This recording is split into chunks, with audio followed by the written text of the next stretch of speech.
الحمد لله الحمد لله الذي أرسل رسوله بالهدى ودين الحق ليظهره على الدين كله ولو كره المشركون. أشهد أن لا إله إلا الله وحده لا شريك له وأشهد أن محمدا عبده ورسوله. اللهم صل وسلم وبارك على سيدنا محمد وعلى آله وأصحابه ومن تبعهم بإحسان إلى يوم الدين. أما بعد، فيا عباد الله اتقوا الله حق تقاته ولا تموتن إلا وأنتم مسلمون. Sidang Jumat yang dikasihi sekalian, saya berpesan kepada diri saya dan sidang Jumat sekalian supaya bertakwalah kepada Allah sentiasa. Bertakwa dengan sebenar-benar takwa, dan janganlah kita mati melainkan dalam keadaan Islam. Saya mengajak diri saya dan sidang Jumat supaya kita sama-sama meningkatkan ketakwaan kita kepada Allah Subhanahu wa Ta'ala dengan melakukan segala suruhannya dan menjauhkan segala larangan. Sidang Jumat yang dihormati sekalian, Allah Subhanahu wa Ta'ala telah berfirman di dalam surah At-Taubah ayat 38. A'udzu billahi minasyaitonir rajim. Ya ayyuhalladzina amanu ma lakum idza qila lakum infiru fi sabilillahi thaqaltum ilal ardh أرضيتم بالحياة الدنيا من الآخرة فما متاع الحياة الدنيا في الآخرة إلا قليل. Maksudnya, wahai orang yang beriman, apakah sebabnya kamu apabila diseru kepada kamu, berangkatlah untuk berperang pada jalan Allah, kamu berasa berat dan ingin tinggal di tempatmu? Adakah kamu berpuas hati dengan kehidupan dunia sebagai ganti kehidupan akhirat? Sedangkan kenikmatan hidup di dunia ini dibandingkan dengan kehidupan di akhirat hanyalah sedikit. Sidang Jumat sekalian, hari ini 14 Rejab 1434 Hijrah. Bulan Rejab pernah mencatatkan beberapa peristiwa besar, terutama peristiwa Isra dan Mi'raj. Peperangan Tabuk yang mengandungi banyak iktibar berlaku juga dalam bulan Rajab pada tahun 9 Hijrah. Palestin dibebaskan oleh Salahuddin Al-Ayyubi pada 27 Rajab tahun 583 Hijrah bersamaan 2 Oktober 1187 Masehi. Kemudian bumi Palestin dirampas oleh Yahudi, lalu menubuhkan negara haram Israel pada 15 Mei 1948 bersamaan 6 Rajab tahun 1367. Peristiwa-peristiwa ini meninggalkan begitu banyak pengajaran dan iktibar yang mesti diambil dalam meninggikan kalimah Allah di muka bumi ini. Kita perlu faham tentang ketentuan kemenangan, yaitu sunnatul nas, dan ketentuan kekalahan, sunnatul hazimah, di mana musuh Islam juga diberi kemenangan jika mereka memenuhi syarat kemenangan. Demikianlah juga sebaliknya, jika umat Islam tidak mencukupi syarat-syarat untuk melayakkan mereka menang, maka tidak akan menang walaupun perjuangan Islam adalah benar. Sayyidina Ali karramallahu wajhah pernah berkata, yang artinya kebenaran yang bergerak tanpa organisasi dan perancangan yang tersusun bakal dikalahkan oleh kebatilan yang bergerak dengan cara yang tersusun. Ketika berdepan dengan musuh Islam yang menyerang kita dengan pelbagai cara, sama ada dengan senjata atau serangan pemikiran, maka wajiblah kita bersiap sedia sepanjang masa dengan akidah yang kukuh, dengan ilmu yang mantap, melalui proses mendalami ilmu agama yang berterusan tanpa terhad di pusat pengajian khusus dan umur tertentu sahaja, bahkan hendaklah berlangsung sepanjang masa selagi hayat di kandung badan. Seterusnya, mari kita bersihkan hati kita daripada sifat mazmumah atau sifat-sifat tercela dengan mengisinya dengan sifat mahmudah atau sifat yang terpuji, sehingga hubungan kita dengan Allah semakin dekat, yang akan menghampirkan kita dengan janji kemenangan di dunia dan lebih-lebih lagi di akhirat. Sidang Jumat sekalian, Al-Imam Ghazali rahmatullah alaih telah berkata, carilah hati kamu di 3 tempat. Pertama, ketika membaca Al-Quran. Kedua, ketika sembahyang. Ketiga, ketika engkau mengingati mati. Jika pada 3 tempat itu kamu tidak menemukan hatimu, maka pohonlah kepada Allah agar Allah memberikan hatimu, kerana sesungguhnya kamu ketika itu tidak mempunyai hati. Sidang Jumat yang dirahmati Allah, Allah Subhanahu wa taala berfirman dalam surah At-Taubah ayat 41. A'udzu billahi minasyaitonir rajim. Infiru khifafan wa thiqalan wajahidu bi amwalikum wa anfusikum. Wajahidu bi amwalikum wa anfusikum fi sabilillah. Dzalikum khairul lakum in kuntum ta'lamun. Berangkatlah kamu baik dalam keadaan ringan ataupun merasa berat, dan berjihadlah dengan harta dan dirimu di jalan Allah. Demikian itu lebih baik bagimu jika kamu mengetahui. Menurut satu riwayat, peperangan Tabuk meletus apabila Rasulullah SAW menerima berita tentang pembunuhan Farwah bin Amr al-Jazari, yang merupakan salah seorang ketua yang dilantik oleh Rom bagi kawasan Ma'an, di mana beliau telah dibunuh dengan direbus dalam kawah air panas. Apabila Rom mengetahui dia telah memeluk Islam dan menjadi wakil kepada Nabi Muhammad SAW dalam mengerjakan dakwah Islamiyah di sana. Inilah satu sikap dan tindakan tegas yang telah diambil oleh Nabi selaku pemimpin negara Islam Madinah dalam mempertahankan kehormatan diri dan nyawa umat Islam, di mana bila seorang dibunuh di negara musuh, maka tentera Islam terus digerak untuk mengajar kebiadaban musuh, yang mengajar kita tentang harga diri umat Islam adalah begitu mahal nilainya, bukannya boleh dibunuh sesuka hati. Mimbar Jumat hari ini mengutuk kekejaman Israel yang tidak pernah berhenti menyerang dan membunuh umat Islam di Palestin, termasuk baru-baru ini juga mereka terus melancarkan serangan kepada Israel. Bahkan terbaru dengan angkuh dan rakus mereka terus menyerang Syria. Pada masa yang sama, umat Islam seluruh dunia terus mengecam pemimpin Syria yang telah membunuh dengan zalim rakyatnya sendiri. Sidang Jumat yang dihormati sekalian, sebelum keluar ke Tabuk, Rasulullah SAW terpaksa berdepan dengan beberapa golongan.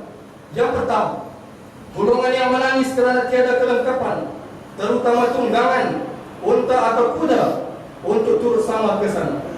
Yang kedua, golongan yang meminta keunsuran daripada Rasulullah SAW daripada turut serta dalam peperangan dengan alasan yang tidak diterima Allah, kerana mereka cukup dengan kelengkapan tetapi takut dan malas untuk berbuat demikian kerana kepentingan pribadi.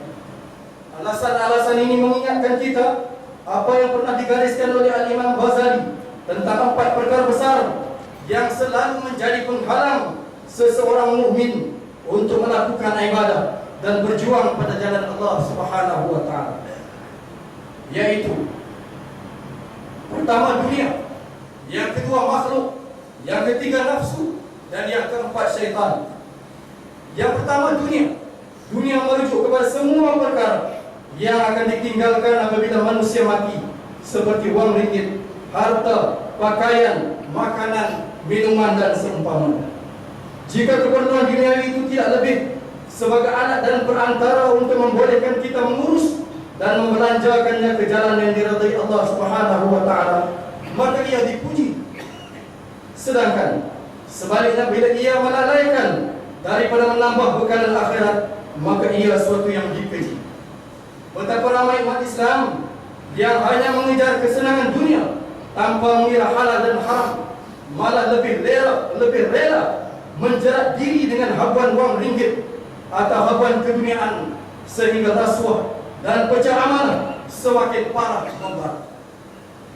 Yang kedua, gangguan halangan daripada makhluk, yaitu apa saja yang dikurniakan oleh Allah kepada kita, termasuk anak, binatang, ternakan, dan harta benda yang boleh melalaikan manusia daripada mengingati Allah jika gagal diuruskan mengikut kehendak agama.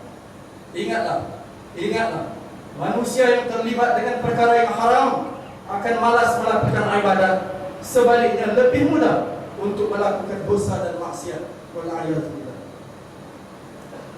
Yang ketiga, halangan itu ialah keinginan ataupun dikenali sebagai nafsu jahat yang sentiasa cuba menguasai diri, sehingga manusia yang gemar tunduk dan tewas kepada kehendak nafsu sendiri dengan menyingkirkan niat dan azam untuk melakukan kebaikan. Kejahatan yang timbul dari nafsu ini sukar untuk dikekang dan dihalang jika kita tidak bersungguh-sungguh melawannya. Yang keempat, desakan dari iblis dan syaitan purjana yang sentiasa menggoda dan menipu daya manusia ke jalan yang sesat sehinggalah hari kiamat. Syekh Ibrahim Adham pernah menyatakan bagaimana semakin ramai manusia yang hatinya mati, menyebabkan walaupun mereka tahu bahawa syaitan itu adalah musuh, tetapi ia dijadikan teman rapat dalam menyesatkan kehidupan mereka. Sidang jemaat yang dikasihi sekalian, firman Allah Subhanahu wa taala, a'udzu billahi minasyaitonir rajim, fala tu'jibuka amwaluhum wala auladuhum innama yuridullahu liyu'adzibahum biha fil hayatid dunya wa tazhaqa anfusuhum wa hum kafirun. Surah At-Taubah ayat 55. Oleh itu, janganlah engkau tertarik hati kepada harta benda dan anak-anak mereka, kerana sesungguhnya Allah hanya hendak menyiksa mereka dengan harta benda dan anak-anak itu dalam kehidupan dunia, dan hendak menjadikan nyawa mereka tercabut sedangkan mereka berkeadaan kafir untuk mendapat azab di akhirat pula. Sidang jemaat sekalian, ketika perang Tabuk juga, Rasulullah SAW terpaksa berdepan dengan golongan yang ketiga yang menjadi musuh dalam selimut, yaitu golongan munafik yang diketuai oleh Abdullah bin Ubay. Golongan ini terus ada pada setiap zaman, yang mesti kita jauhi daripada bersifat dengan sifat munafik. Antaranya, bila berjanji tidak ditepati, bila bercakap suka berdusta, bila diberi amanah sentiasa dikhianati. Musuh dalam selimut ini lebih bahaya daripada kafir yang jelas menentang Islam, kerana mereka bergerak atas nama Islam tetapi memesongkan ajaran Islam. Kita berasa amat kecewa apabila pihak yang berkuasa gagal untuk menyekat kehadiran Irsyad Manji, seorang penulis berketurunan Uganda, daripada melancarkan buku seterusnya menyebarkan fahaman sesat, liberalisme, pluralisme, feminisme di negara ini, di mana dia merupakan pendukung kepada budaya sonsang, lesbian, dan homoseks di peringkat antarabangsa. Beliau pernah di seluruh dunia, beliau pernah mengarang sebuah buku yang menimbulkan kegelisahan dan kemarahan umat Islam seluruh dunia yang bertajuk Permasalahan Dunia, Permasalahan dengan Islam hari ini, yang mengandungi idealisme sama seperti penulis novel Surah Syaitan, Salman Rushdie, yang telah diisytiharkan murtad. Beliau jelas mendakwa seolah-olah Nabi Muhammad SAW melantik diri sendiri, bukannya utusan pilihan Allah, menolak hadis yang didakwa sebagai rekaan manusia, dan beliau menolak ijtihad ulama. Tetapi dalam masa yang sama, mereka meminta supaya pemikiran sesat mereka diiktiraf oleh masyarakat.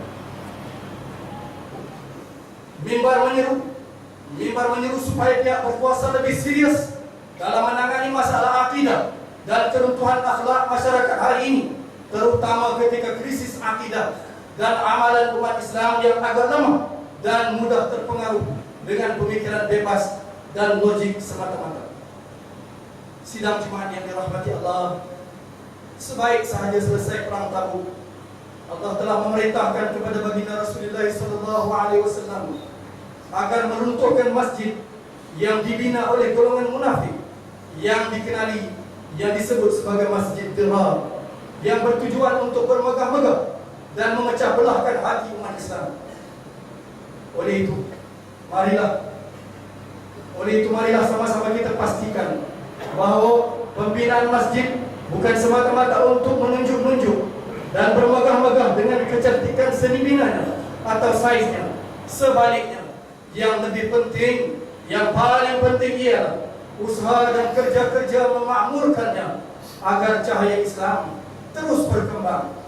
Kita tidak mahu menjadikan masjid kita sebagaimana amalan Nabi SAW, yaitu hanya megah dari segi binaan tetapi kosong daripada hidayah Allah Subhanahu wa ta'ala. Marilah kita bertanya diri masing-masing, apakah peranan dan sumbangan kita dalam memakmurkan masjid? Adakah memadai sekadar kita hadir ke masjid setahun sekali atau seminggu sekali, atau bagaimana? Siapa lagi yang kita harap untuk memakmurkan masjid kita, surau-surau kita, kalau bukan kita yang saban minggu berulang-alik mengunjungi masjid, dan kalau bukan kita yang tinggal tidak jauh dari masjid atau surau. Saya mengingatkan diri saya dan sidang Jumat sekalian, marilah kita mengambil peluang dan kesempatan bulan Rajab ini, bulan Rajab yang disebut juga sebagai bulan salat, karena salat mula-mula difardukan pada bulan Rajab. Marilah kita mengambil kesempatan bulan Rajab ini untuk mula berjinak-jinak dengan masjid dan surau, dengan kita sama-sama mendirikan salat fardu secara berjamaah dan menghadiri majlis-majlis ilmu, sama ada di masjid atau surau, supaya kelak masjid atau surau tidak terkejut dengan kedatangan kita pada bulan Ramadan kelak. Firman Allah Subhanahu wa ta'ala dalam surah At-Taubah ayat 107. A'udzu billahi minasyaitonir rajim. والذين اتخذوا مسجدا ضرارا وكفرا وتفريقا بين المؤمنين وإرصادا لمن حارب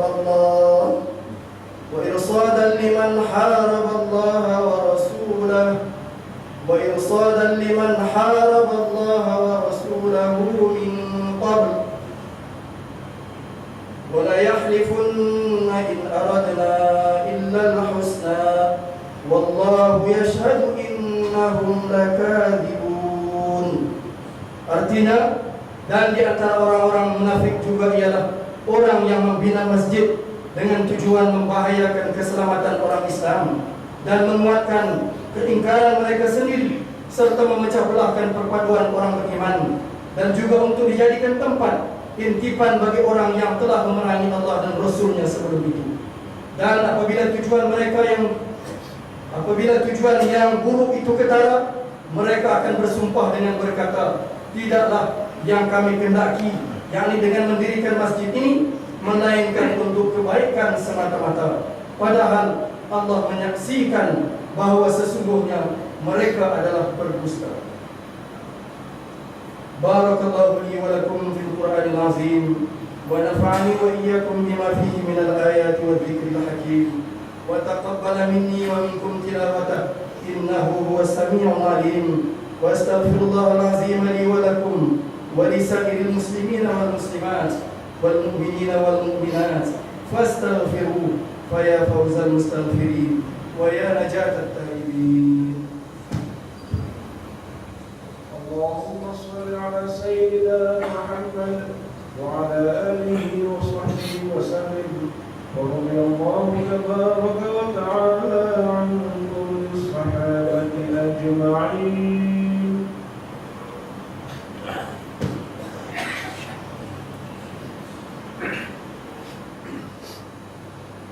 الحمد لله الذي أنزل على عبده الكتاب ولم يجعل له عوجا قيما لينذر بأسا شديدا من لدنه ويبشر المؤمنين الذين يعملون الصالحات أن لهم أجرا حسنا وأشهد أن لا إله إلا الله وحده لا شريك له وأشهد أن محمدا عبده ورسوله اللهم صل على سيدنا محمد وعلى آل سيدنا محمد أما بعد فيا إخوان المسلمين اتقوا الله سبحانه وتعالى حيثما كنتم واعلموا أن الله بما تعملون بصير. Sidang jemaat yang dirahmati Allah, sekali lagi saya menyeru diri saya dan sidang jemaat sekalian, marilah kita sama-sama mempertingkatkan iman dan takwa kita kepada Allah Subhanahu wa taala walau di mana saja kita berada. Sesungguhnya Allah Subhanahu wa taala itu amat mengetahui, Maha melihat segala perbuatan dan amalan kita, sama ada yang zahir maupun yang batin. Mudah-mudahan kita sentiasa berada di dalam rahmat pemeliharaan Allah Subhanahu wa taala. Amin ya rabbal alamin. Sidang jemaat sekalian, kita renung firman Allah Subhanahu wa taala dalam surah Al-Isra ayat pertama. A'udzu billahi minasyaitonir rajim. Subhanalladzi asra bi'abdihi laylan minal masjidil haram ilal masjidil aqsa alladzi barakna hawlahu linuriyahu min ayatina innahu huwas samiul basir. Maha suci Allah yang memperjalankan hamba-Nya pada satu malam dari Masjidil Haram ke Masjidil Aqsa, yang telah kami berkati sekelilingnya agar kami perlihatkan kepadanya sebahagian daripada tanda-tanda kebesaran kami. Sesungguhnya Dia adalah Maha mendengar lagi Maha melihat. Setiap kali berada pada bulan Rajab, maka kita tidak lekang dari memperkatakan tentang satu peristiwa besar yang pernah berlaku kepada tubuh Nabi sallallahu alaihi wasallam, yaitu Isra dan Mi'raj, yang menguji tahap keimanan manusia. Rajab merupakan antara 4 bulan haram selain Zulqa'dah, Zulhijjah dan Muharram.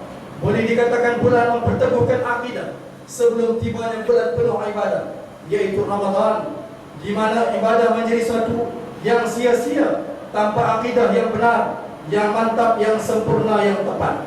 Akidah yang kukuh akan menyelamatkan kita dari perbuatan syirik, sama ada pada ibadah yang khusus, pada soal sosial kemasyarakatan, atau pada soal ekonomi, atau pada soal politik dan pentadbiran, dan seluruh sistem hidup.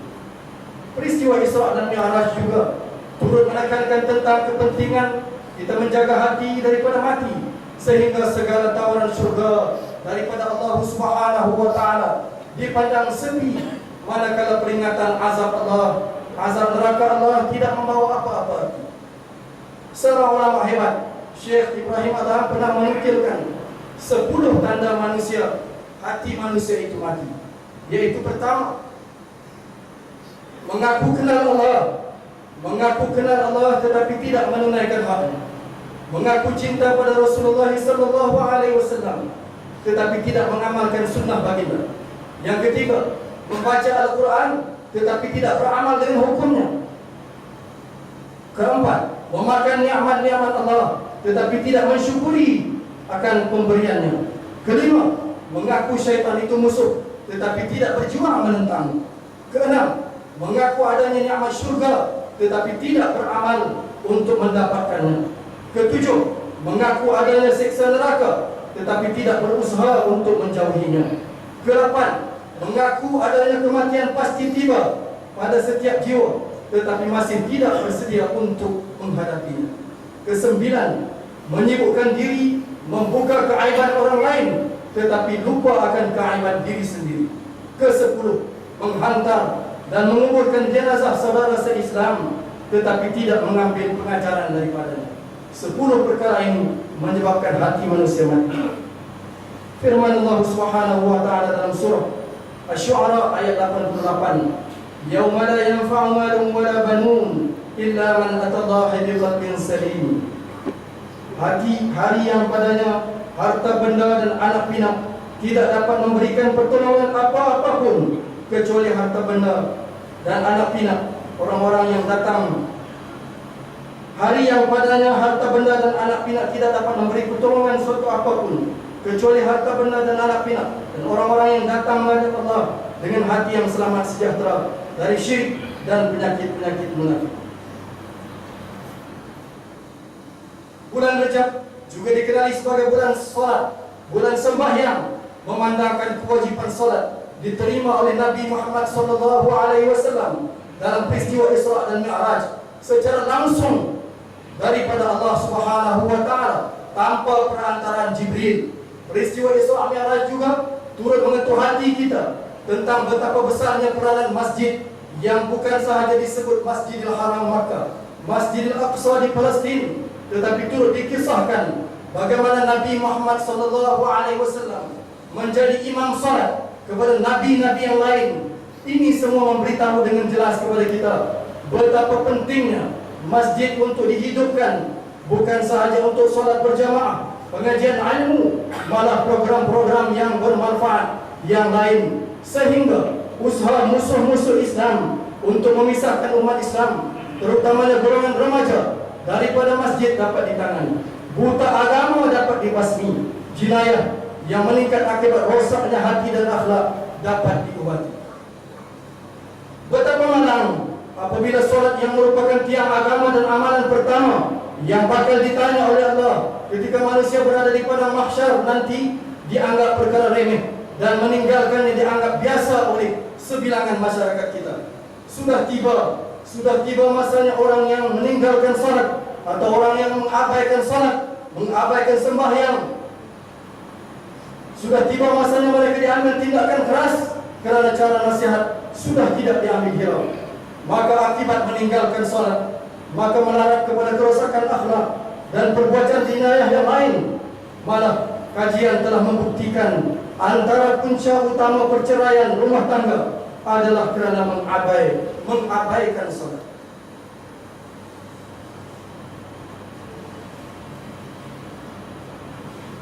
A'udzu billahi minasyaitonir rajim. Innallaha wa malaikatahu yusholluna 'alan nabi ya ayyuhalladzina amanu shallu 'alaihi wa sallimu taslima. Allahumma shalli 'ala sayyidina Muhammad wa 'ala ali sayyidina Muhammad kama shallaita 'ala sayyidina Ibrahim wa 'ala ali sayyidina Ibrahim wa barik 'ala sayyidina Muhammad wa 'ala ali sayyidina Muhammad kama barakta 'ala sayyidina Ibrahim wa 'ala ali sayyidina Ibrahim fil 'alamin innaka Hamidum Majid. Warḍallahumma 'anil khulafa'ir rasyidin sadatina Abi Bakr wa Umar wa Uthman wa Ali wa 'an baqiyatis sahabati wal qurabati wat tabi'in wa man tabi'ahum bi ihsan ila yaumiddin. Allahumma ighfir lil mu'minina wal mu'minat wal muslimina wal muslimat al ahya'i minhum wal amwat. Rabbana ighfir lana ذنوبنا وكفر عنا سيئاتنا وتوفنا مع الأبرار. ربنا أفرغ علينا ربنا اغفر لنا ذنوبنا ولوالدينا وارحمهم كما ربونا صغارا. ربنا اغفر لنا ولإخواننا الذين سبقونا بالإيمان ولا تجعل في قلوبنا غلا للذين آمنوا ربنا إنك رؤوف رحيم. اللهم أعز الإسلام والمسلمين وأذل الشرك والمشركين والنفاق والمنافقين والظلم والظالمين.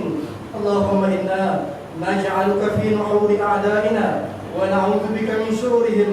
اللهم بدد شملهم وفرق جمعهم وشتت كلمتهم وزلزل أقدامهم وسلط عليهم كلبا من كلابك يا قهار يا جبار يا جبار يا منتقم يا الله يا الله. اللهم انصر إخواننا المجاهدين. اللهم انصر إخواننا المجاهدين والمستضعفين في فلسطين وفي غزة وفي سوريا وفي العراق وفي كشمير وفي جنوب التلين وفي كل مكان وكل زمان. اللهم قوي عزائمهم واجمع كلمتهم وثبت أقدامهم وانصرهم على أعدائهم. اللهم آت أنفسنا تقواها وزكها أنت خير من زكاها أنت وليها ومولاها. اللهم أرنا الحق حقا وارزقنا اتباعه وأرنا الباطل باطلا وارزقنا اجتنابه. اللهم أصلح سلطان عبد الحليم الحاجب وأئمتنا وولاة أمورنا واجعل ولايتنا في من خاكب واتقاك يا رب العالمين. ربنا ظلمنا أنفسنا وإن لم تغفر لنا وترحمنا لنكونن من الخاسرين. ربنا هب لنا من أزواجنا وذرياتنا قرة أعين واجعلنا للمتقين إماما ربنا آتنا في الدنيا حسنة وفي الآخرة حسنة وقنا عذاب النار عباد الله إن الله يأمر بالعدل والإحسان وإيتاء ذي القربى وينهى عن الفحشاء والمنكر والبغي يعظكم لعلكم تذكرون فاذكروا الله العظيم يذكركم ولذكر الله أكبر والله يعلم ما تصنعون